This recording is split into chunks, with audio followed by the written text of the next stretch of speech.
दोस्तों हर साल जब बजट आता है तो एक चीज़ हमेशा दिमाग में बनी रहती है कि बजट आ रहा है तो बजट में ऐसी टर्म्स एंड टर्मिनोलॉजी होती है जो कि शुरुआती तौर पर स्टूडेंट्स के समझ में आना थोड़ा मुश्किल काम होता है। और उन टर्म्स एंड टर्मिनोलॉजी को एक बार अगर कोई समझे तो बजट को समझना फिर आसान हो जाता है। तो उसी चीज़ को ध्यान में रखते हुए आपके लिए इस वीडियो में हम लेकर के आए हैं जिसमें हम एनालिसिस करने वाले हैं कि कौन कौन से इंपॉर्टेंट टर्म्स एंड टर्मिनोलॉजी जो हैं बजट में यूज होती हैं, उनका क्या मतलब होता है, क्या उनकी इंपॉर्टेंस है, दैट मीन्स सिग्निफिकेंस को भी हम यहाँ पर एक्सप्लोर करने की कोशिश करेंगे और साथ में समझेंगे कि क्यों ये हमारे लिए इंपॉर्टेंट है। क्योंकि आप समझते हो कि आपके प्रीलिम्स एग्जाम हो या फिर मेंस हो या फिर इंटरव्यू हो या जनरल लाइफ की बात करो, आपको बजट के बारे में पता होना ज़रूरी होता है। जनरली हम बजट की जब बात करते हैं तो घर का भी तो बजट बनता ही है ना, कि किस तरीके से हमारी इनकम हो रही है, कैसे खर्चा जा रहा है, उसी का हम बैलेंस बनाने की कोशिश करते हैं, उसी को बजट बोल देते हैं। वो बात अलग है कि वहाँ पर इनकम जो है वो पिताजी करते हैं जनरली, ओके, और माता जी हैं वो पूरे खर्चे को मैनेज करती हैं। सो ओवरऑल यहाँ पर जो पूरा माजरा है वो इसी के इर्द गिर्द घूमेगा कि पैसा कहाँ से आया और पैसा कहाँ जा रहा है। अगर जाने वाला ज़्यादा है तो आने की कहाँ से व्यवस्था की जाए, अगर आने वाला ज़्यादा है तो कैसे उसको सही ठिकाने लगाया जाए या सही जगह पे इन्वेस्ट किया जाए जिससे कि अच्छे से हम आगे एक हेल्दी इकोनॉमिकल लाइफ कंटिन्यू कर सकें। तो ये सारे एस्पेक्ट्स को ध्यान में रखें, तो जनरल लाइफ हो या फिर आप एक यूपीएससी एस्पिरेंट के पॉइंट ऑफ व्यू से देखो, आपके लिए बजट के बेसिक्स को समझना बहुत ज़रूरी हो जाता है। बेसिकली बजट की जब बात आती है सेंट्रल गवर्नमेंट के द्वारा, तो वहाँ पर देखो ये बजट तैयार करने का जो जिम्मा है ना, वो फाइनेंस मिनिस्ट्री के अंडर में एक डिपार्टमेंट है, डिपार्टमेंट ऑफ इकोनॉमिक अफेयर्स, और उसी डिपार्टमेंट के अंडर में बजट डिवीजन है और वो बजट बनाने का काम करती है। पहली चीज। दूसरा, अब की बार या फिर आप देखोगे कि कई बार क्या होता है कि जब भी बजट आता है तो बजट के दो एस्पेक्ट्स को हमें ध्यान में रखना पड़ता है। वो दो में से कौन सा है वो हमारे लिए इंपॉर्टेंट है। पहली चीज, बजट अगर प्रॉपर, जैसे मानो कि आप 2024 के बजट की बात करो, ठीक है, 2024 का जो फरवरी 1 तारीख को बजट आया या आता है, तो उसकी बात करें तो वो आपके लिए एक इंटरिम बजट कहलाएगा। क्यों कहलाएगा, इसके पीछे लॉजिक सीधी बात है, क्योंकि अभी आपके इसी साल या फिर 24 के साल में जनरल इलेक्शंस आपके रहे, ठीक है। अब लोकसभा के इलेक्शन होंगे तो जो सरकार बजट लेकर के आ रही है वो बजट कंटिन्यू तो रहने से गया। अब अगर सरकार नहीं बनेगी, फॉर एग्जांपल आपके लोकसभा इलेक्शन के बाद में नई सरकार बनी, नई कोई पॉलिटिकल पार्टी सत्ता में आई, तो वो अपने हिसाब से फिर बजट बनाएगी। तो ऐसी परिस्थितियों में जब ये क्लियर नहीं है कि चुनाव के बाद में कौन सरकार बनाएगा, तो उस समय पर जो बजट आता है उस बजट को बोल दिया जाता है इंटरिम बजट। ध्यान रखें आप इस बात का।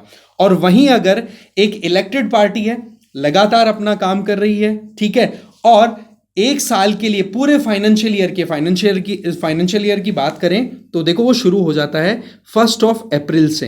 1 अप्रैल से चल के अगले साल के 31 मार्च तक चलता है। तो ये फाइनेंशियल ईयर की बात करें तो कोई भी बजट जब लाया जा रहा है तो उस बजट में अगर पूरे ईयर को कंप्लीटली कवर किया जा रहा है तो उसको बोलेंगे full budget, okay.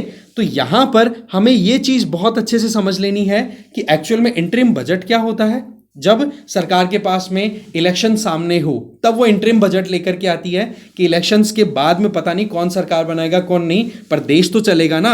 Administrative cost तो आपको निकालनी पड़ेगी, टैक्स भी आपको कलेक्ट करना है, खर्चे भी करने हैं, तो उसके लिए आपके पास में प्रॉपर प्लानिंग होनी चाहिए। अब आप क्या करते हो कि यहाँ पर एक पूरा प्रोसेस हमें समझने की ज़रूरत है कि कौन कौन से बेसिक कंपोनेंट्स होते हैं गवर्नमेंट जब कभी भी बजट की बात करती है। तो देखो गवर्नमेंट बजट होता है ना, उसको हम दो पार्ट्स में डिवाइड कर सकते हैं, एक तो रेवेन्यू, एक कैपिटल।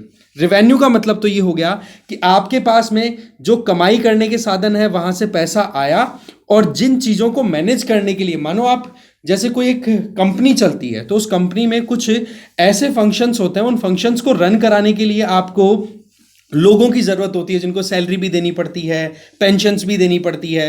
तो वो सारा जो खर्चा है, या फिर आपने कहीं पर कुछ पैसा लगाया हुआ है, मान लो कहीं पर कुछ पैसा इन्वेस्ट किया हुआ है, या फिर आप कहीं से टैक्स कलेक्शन करते हो, तो वो मोटी मोटी चीज़ें आ जाती हैं किसके अंडर में, रेवेन्यू वाले बजट पोर्शन में।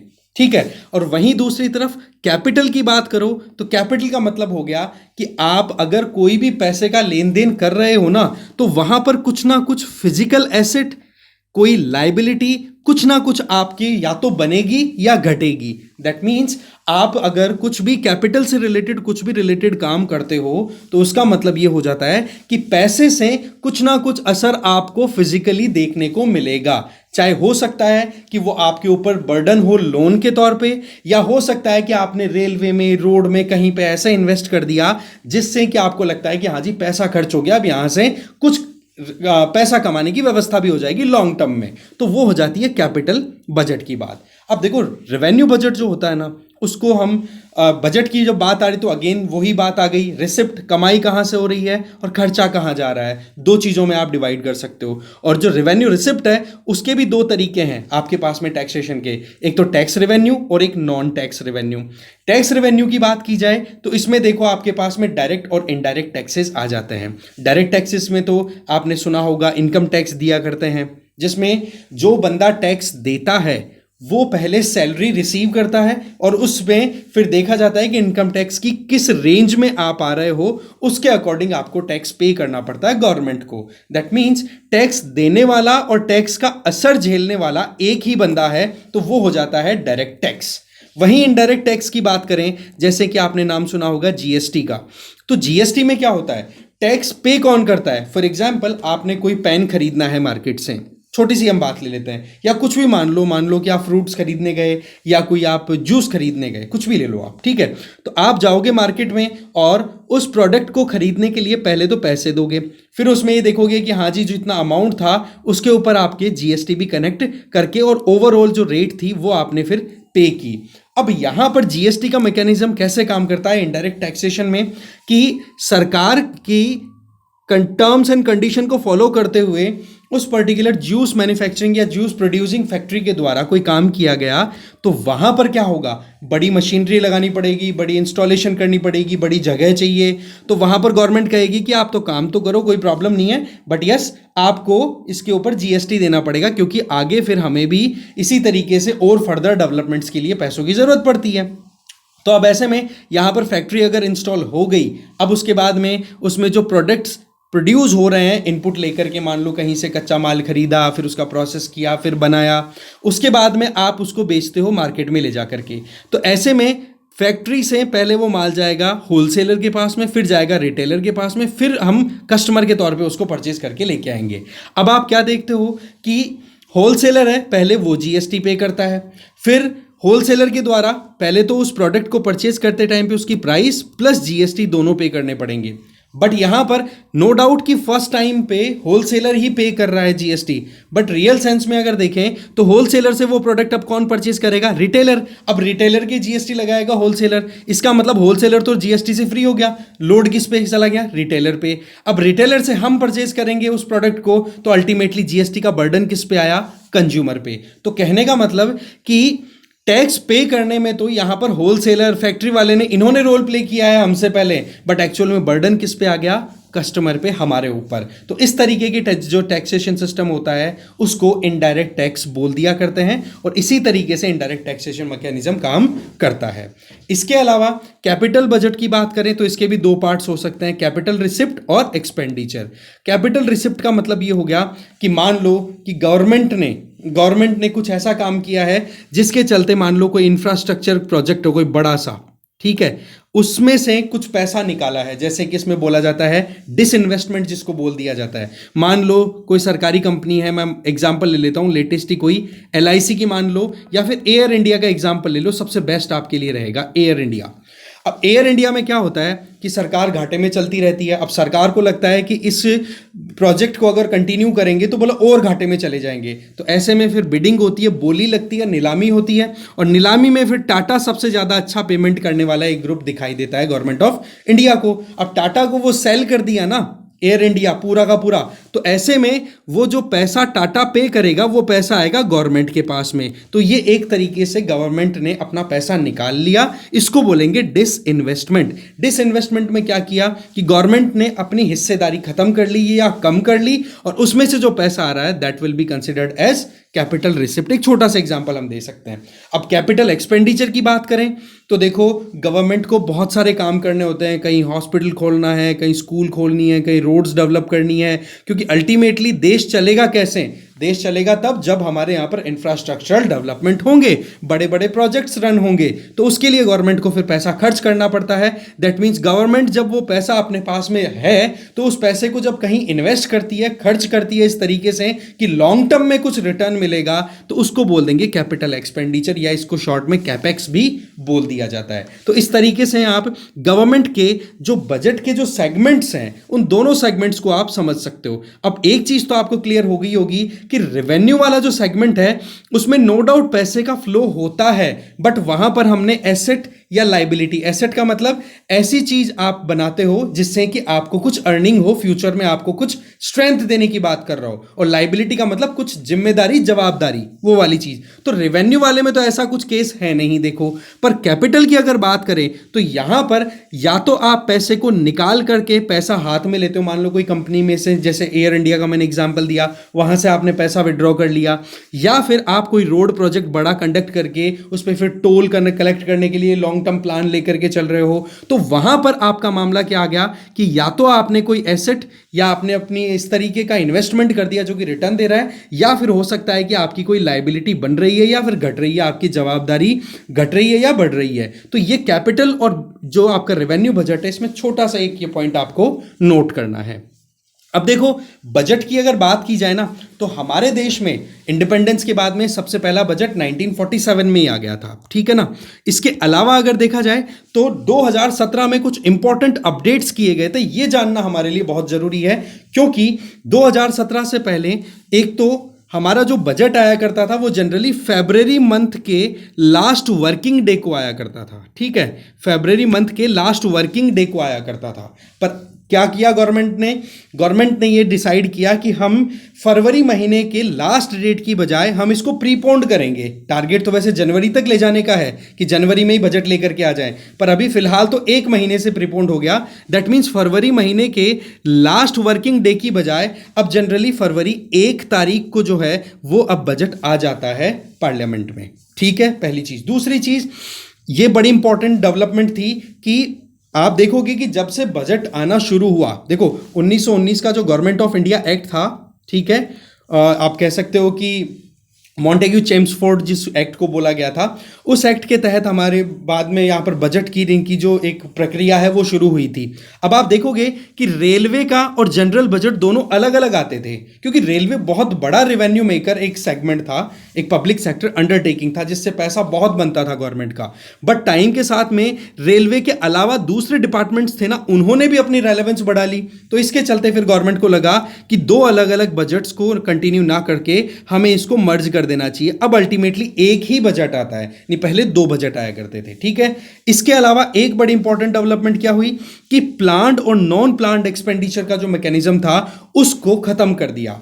क्या होता था कि देखो, अभी 2012 से लेकर के और 2017 तक 12th 5 ईयर प्लान था, क्योंकि आपको पता होगा कि जब हम इंडिपेंडेंट हुए थे तो उस टाइम पर गरीबी बहुत ज़्यादा थी, इलिटरेसी बहुत ज़्यादा थी, कहीं ना कहीं हमें ज़रूरत थी कि एक सेंट्रलाइज्ड कमांड के आधार पर कैसे भी करके देश की इकोनॉमी को हम अपग्रेड कर सके, बूस्ट कर सके।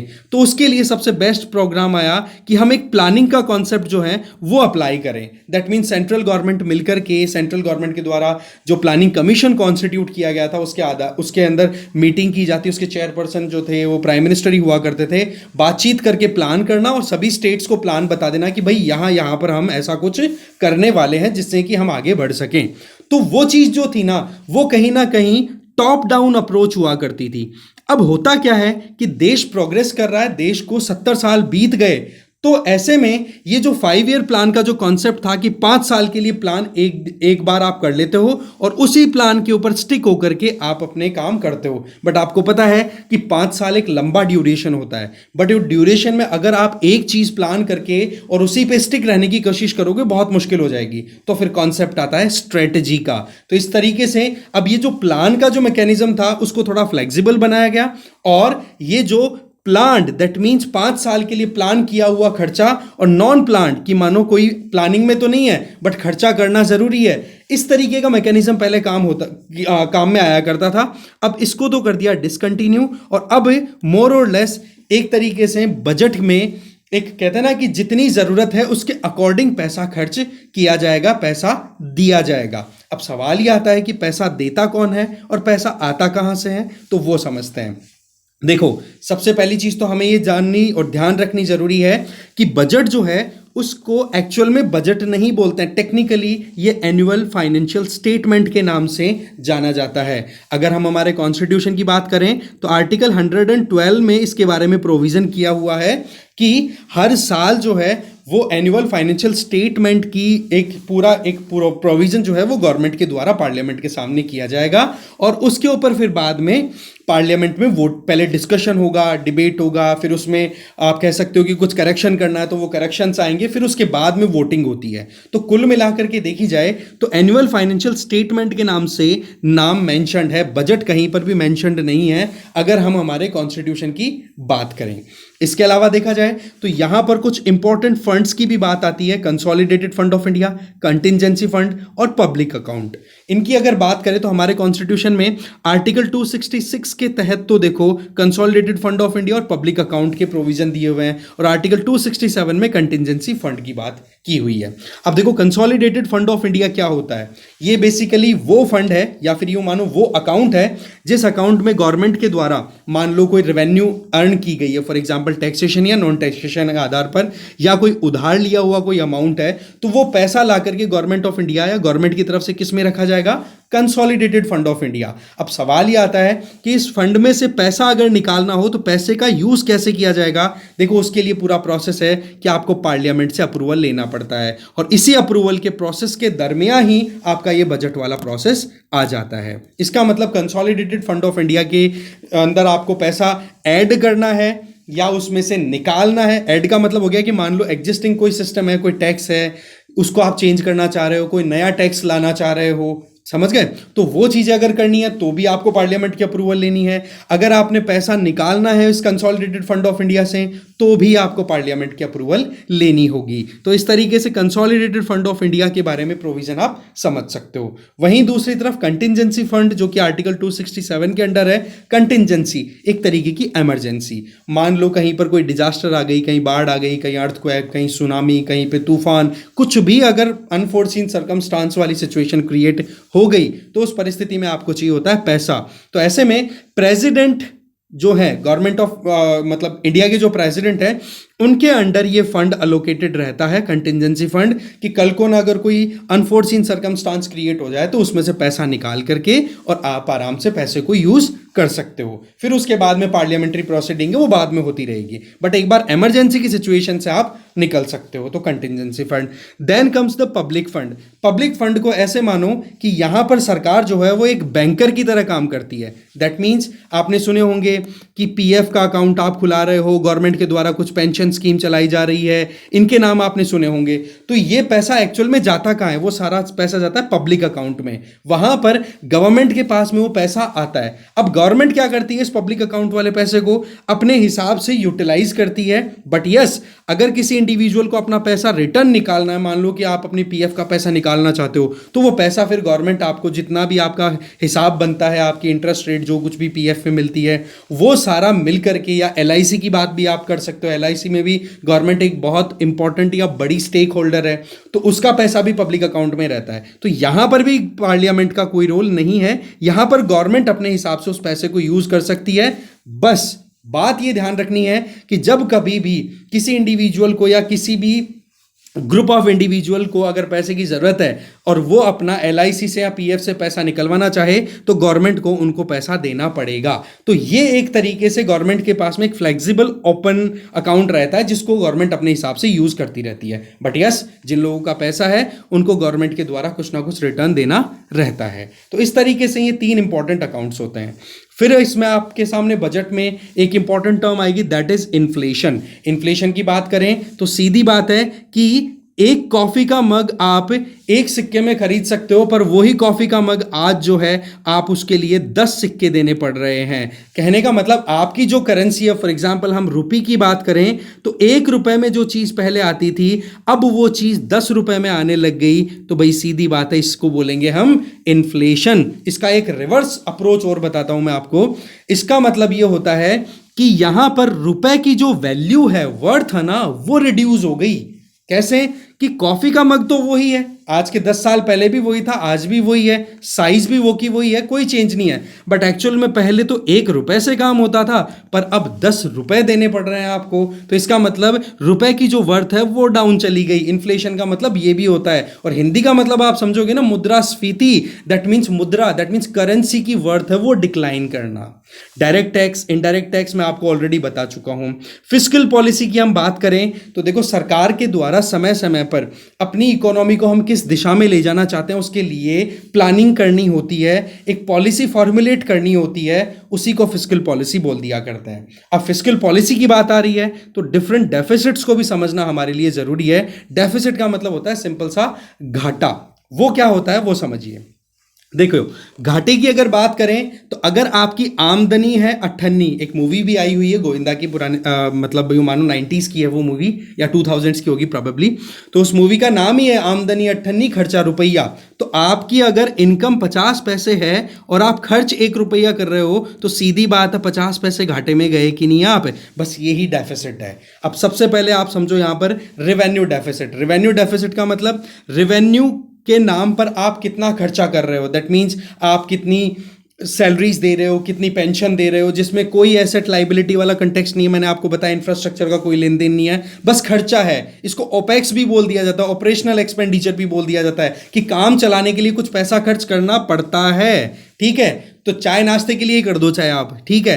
तो ऐसे में आपने रेवेन्यू एक्सपेंडिचर किया, और दूसरी तरफ आपका रेवेन्यू रिसिप्ट, कि आपने टैक्स से और नॉन टैक्सेशन, मान लो कि गवर्नमेंट के द्वारा कुछ लाइसेंस इशू किए जा रहे हैं, ड्राइविंग लाइसेंस हैं, वाइन के शॉप्स के लाइसेंस हैं, तो उनसे भी तो गवर्नमेंट की आती है ना इनकम, तो उनको आप बोल दोगे रेवेन्यू रिसिप्ट। तो यहां पर ये इनकम अगर खर्चे से ज्यादा हुई तब तो देखो आप बोल दोगे कि रेवेन्यू सरप्लस में चल रही है। पर ऐसा बहुत कम देखने को मिलता है, क्योंकि हम एक प्रोग्रेसिव कंट्री है, डेवलपिंग कंट्री है। हमारे यहां पर खर्चे ज्यादा होते हैं, इनकम होती है कम, तो इसको बोल दिया हमने रेवेन्यू डेफिसिट। वहीं दूसरी तरफ नाम आता है फिस्कल डेफिसिट का।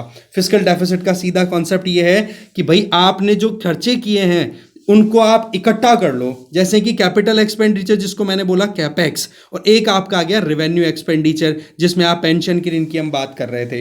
कैपिटल एक्सपेंडिचर मतलब सरकार के द्वारा जो कुछ भी इन्वेस्ट किया जा रहा है। अब आप बोलोगे सर ये तो इन्वेस्टमेंट है तो वो तो रिटर्न तो देगा, बट एक बार तो पैसा खर्च ही हो रहा है ना, हमें ये भी तो समझना होगा। तो कैपिटल एक्सपेंडिचर और रेवेन्यू एक्सपेंडिचर दोनों मिलकर के टोटल एक्सपेंडिचर हो गए। अब आपके पास में इनकम जो आ रही है या पैसा गवर्नमेंट के हाथ में जो आ रहा है वो क्या है? या तो रेवेन्यू रिसिप्ट जो कि टैक्सेशन से आ सकता है, या नॉन टैक्स रेवेन्यू जैसे कि लाइसेंस का एग्जांपल मैंने दिया, या फिर इसके अलावा सरकार ने कोई डिसइन्वेस्टमेंट किया, मान लो कि कोई कंपनी है उसमें से अपना हिस्सा निकाल लिया और हिस्से को बेच दिया और पैसा निकाल लिया। तो कहने का मतलब ये हुआ कि सरकार का टोटल खर्चा कितना है, सरकार के हाथ में पैसा कितना आ रहा है, उन दोनों में अगर खर्चा ज्यादा हो गया तो ऑटोमेटिकली आप डेफिसिट में चले जाओगे। या फिर इसको एक दूसरे तरीके से हम समझे, भाई सीधी बात है, खर्चा तो है वो तो होगा। अब सीधी बात है कि खर्चे को मैनेज करने के लिए या तो आपकी इनकम बढ़ जाए, इसका मतलब रिसिप्ट्स आपकी बढ़ जाएं, बट आपके पास में रिसिप्ट बढ़ने का स्कोप नहीं है, तो आप क्या करोगे? आप करोगे बोरो, आप लोगे उधार। उधार लेने के लिए आप, हो सकता है कि घर में आप बॉन्ड इश्यू कर रहे हो। आपने सुना होगा कि गवर्नमेंट ने ट्रेजरी बॉन्ड इशू किए हैं, मार्केट में इन्वेस्टमेंट कर सकते हैं, वो सारी चीज़। एक तो वो, दूसरा आरबीआई से भी उधार लेने की व्यवस्था है गवर्नमेंट के पास में, और तीसरा विदेशों से भी उधार लिया जा सकता है। तो ये कुल मिलाकर के आपकी डेफिसिट के अंडर आ जाती है, फिस्कल डेफिसिट के अंदर आ जाती है। और लास्ट में फिर आपका डेफिसिट का एक पॉइंट बच गया, दैट इज प्राइमरी डेफिसिट। सीधी बात है, ये जो फिस्कल डेफिसिट है ना, इसमें से गवर्नमेंट के द्वारा जितना कुछ भी लोन लिया हुआ है, अब सीधी बात है लोन हमें कोई खैरात में तो देगा नहीं, डेफिनेटली उसके ऊपर हमें इंटरेस्ट पे करना पड़ेगा। तो जो आप इंटरेस्ट पे कर रहे हो उस इंटरेस्ट को उस फिस्कल डेफिसिट में से माइनस कर दो, तो आपका आ जाएगा प्राइमरी डेफिसिट। तो इस तरीके से रेवेन्यू, फिस्कल और प्राइमरी डेफिसिट समझना हमारे लिए बहुत ज्यादा महत्वपूर्ण था, जो कि हमने समझा। अब आपके लिए इंपॉर्टेंट पॉइंट आ जाता है, दैट इज डिसइन्वेस्टमेंट, जो कि मैं ऑलरेडी आपको एयर इंडिया का एग्जांपल देकर के बता चुका हूं। आई होप आप इसमें कहीं पे भी कंफ्यूज नहीं होंगे। रिसिप्ट एक्सपेंडिचर का ये जो कॉन्सेप्ट है, ये हम ऑलरेडी बातों ही बातों में पूरा डिटेल में अच्छे से समझ चुके हैं। कैपिटल एक्सपेंडिचर और ऑपरेशनल एक्सपेंडिचर, ये भी मैं आपको बता चुका हूं, इसमें भी आपको कोई समस्या नहीं होनी चाहिए। तो कुल मिलाकर के देखा जाए तो यहां पर हमारे लिए अब एक पॉइंट और बच जाता है, दैट इज, एक तो होता है फाइनेंशियल बिल, एक होता है अप्रोप्रिएशन बिल। देखो होता क्या है, जब बजट इंट्रोड्यूस होता है ना, तो बजट टोटल 6 स्टेजेस में पास होता है। लोकसभा और राज्यसभा दोनों में आता है, नो डाउट। पर आपको एक चीज हमेशा ध्यान रखनी है, पॉलिटी का थोड़ा सा कंसेप्ट है कि बजट जब कभी भी इंट्रोड्यूस होता है तो उसमें नो डाउट लोकसभा और राज्यसभा दोनों में इंट्रोडक्शन होता है, बट जो अपर हैंड है वो किसके हाथ में रहता है, वो रहता है आपकी लोकसभा के हाथ में। क्योंकि राज्यसभा के सामने पास में जो पावर है वो मोर और लेस लोकसभा के कंपैरिजन में थोड़ी कम है। बिल जो इंट्रोड्यूस होते हैं, मतलब कभी भी कोई भी प्रपोजल जब आता है ना, तो वो प्रपोजल को बिल बोल दिया जाता है ना। पार्लियामेंट में जब कभी भी कोई नया, मान लो बजट भी तो एक प्रपोजल ही जाएगा, फिर बाद में फाइनल तो बाद में होगा। तो कुल मिलाकर के देखा जाए तो यहां पर राज्यसभा के पास में एक तरीके का बिल होता है जिसको बोलता है मनी बिल, ठीक है। अब वो मनी बिल की जो कैटेगरी में अगर कहीं पर भी कोई डेफिनेशन फुलफिल करने वाला कोई बिल होता है, फॉर एग्जांपल हम यहां पर बजट की ही बात कर रहे हैं, तो बजट जो है ना वो मनी बिल की कैटेगरी में आ जाता है। इसके लिए प्रॉपर डेफिनेशन दी हुई है, ठीक है, हमारे कॉन्स्टिट्यूशन में। और मनी बिल का जब मामला आ गया ना, तो राज्यसभा के हाथ हो जाते हैं छोटे। कैसे कि उनके पास में केवल 14 दिन का टाइम होता है, उन 14 डेज में या तो यस बोल दे या नो बोल दे, अप्रूव कर दे, डिसअप्रूव कर दे, कुछ भी कर दे, कोई फर्क नहीं पड़ता। लोकसभा के ऊपर ये पूरा डिपेंड करेगा कि राज्यसभा के द्वारा जो कुछ भी अपनी तरफ से रिपोर्ट दी जा रही है, अपडेट्स दिए जा रहे हैं, उनको मानना है या फिर रिजेक्ट करना है। क्योंकि अल्टीमेटली यहां पर मामला है पैसे का, और पैसे को कौन मैनेज करे, जो लोगों का रिप्रेजेंटेटिव हो। अब आप बोलोगे कि लोगों के रिप्रेजेंटेटिव तो राज्यसभा वाले भी हैं, बट राज्यसभा में पीपल रिप्रेजेंटेशन कोई नहीं करता।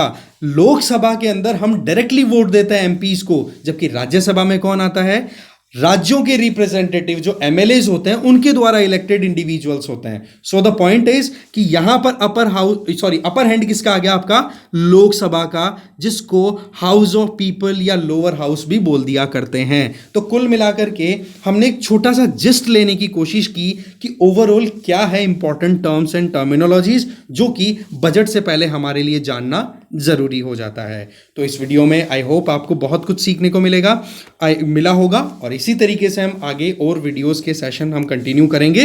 अब आपको ये एक इंपॉर्टेंट क्वेश्चन है, ये हैंडल करना है, ठीक है। कमेंट बॉक्स में आप इसके बारे में जवाब दीजिएगा, ठीक है जी।